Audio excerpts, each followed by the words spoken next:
Dimitentissä kannattaa aina kiittää kaikkia äänestäjiä. Ei, kun se tulee sitten vaalien jälkeen. Tässä vaiheessa keskityt ainoastaan mustamaalaamaan sun pahinta vastustajaa. Ja kuka se olikaan? Valkama. Antero Valkama. Eli mitä mä teen? Vittuilenko mä sille vai? Vihjaat sen Venäjä-kytköksiin. Kyllä se sitten siitä. Mä briefaan sun matkalla. Mitä vittua sinäkin siinä tuijotat?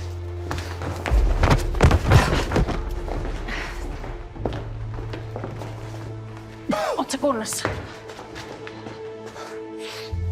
Niin siis, tässä on Kaija Palonen. Hän aloittaa Luttisen tilalla alkuvuodesta. Here I was. Me, Mila Nurmi. Someone who most people wouldn't even want to go out and have a hot dog with. I was never the prettiest girl, or the most lovable girl. But as Vampira, I did become the scariest girl. Kunnia kuuluu kansalle yrittää kovasti saada kasaan 5000 kannattajakorttia. Ikävästi 2000 vielä puuttuu. Älä sä siitä huoli. Se saadaan kyllä kasaan. Varsinkin kun ihmiset tajuaa, minkälaisia suvakkihuoria poliisiin on päästetty suojelemaan heidän turvallisuutta. Mä toivon, että sut raiskataan ekana. Hitto, kun kramppaa jalka. Noniin, mikä edellä mennään? Perse edellä. Mitä? Otetaan susta ihan helvetisti sellaisia belfi-kuvia. Sitten kun ne lähtee leviämään, niin peli on selvä.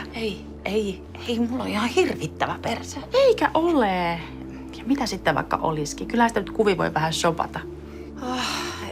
Siis mitä? Perse edellä eduskuntaan. Tossahan se on. Meidän slogan. Vainajat on kuolleet verenhukkaan, joka on aiheutunut siitä, että molempien kaulavaltimot on viilletty auki.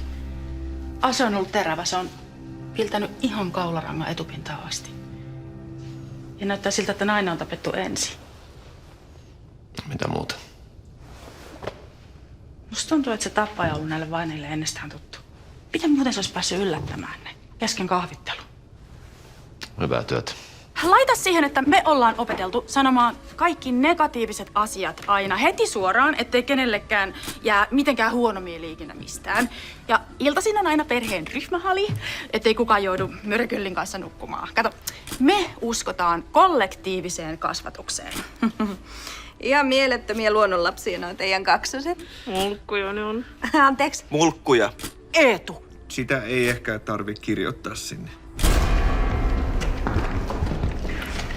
Jumalauta. Ai saatana, se pelästyt. Se oli ihan tähtäimessä. Mä pitää jatkaa pihalle. Oota, tää on hyvä paikka puolustautua, nyt on pakko reagoida. Siis mun vaisto sanoo, että meidän pitää reagoida ensin. Mun vaisto ja koulutus sanoo, että me kuollaan. Kohtaan se nähdään.